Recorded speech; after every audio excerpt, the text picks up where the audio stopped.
Goeiedag by die weer hier op SABC Noemwoord. Hierso in die ooste is dit matig, maar dis koel oor. Plekke in die weste en die noorde van die vloed oor. En mense in die suide kry weer hitte van gemoed hoor. Eerstens wat die volk as ons direk na Gauteng saam in 18 vir Johannesburg en 17 vir Eniging, 19 vir Pretoria en 18 daar vir Bronkhorstspruit en ook daar vir Springs om die donder weer in reën te bring.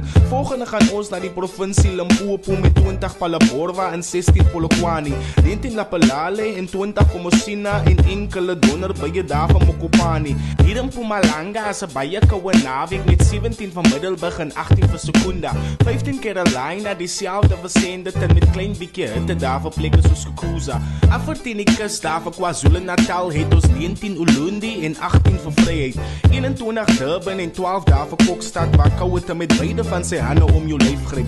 Af na die Ooskaap met 18 vir Kabega, 13 vir Komani en 16 vir Makanda, 17 is London, 16 Graafrenet en 14 Wallomo met dieselfde vir Mtata.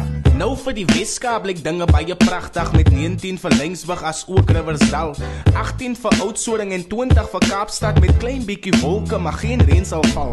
Opper na die Noord-Kaap is daar baie hittig met 17 vir Kimberley en 16 vir Sutherland, 23 Springbok met 18 vir Kuruman, 16 De Aar met 21 vir Appington, oor na die Vrystaat met 18 vir Botawil, dieselfde vir Kroonstad as ook daar vir Welkom, 12 vir Gariepdam en 13 vir Ficksburg met wolke wat so teen die oggend pas 11 kom. Laastens die Noordwes met 20 vir Tosca, 17 vir Bloemhof met wolke wat huiwer, 27 Ottosdal en 18 vir Klerksdorp met son bo die wolke en 18 vir Vryburg.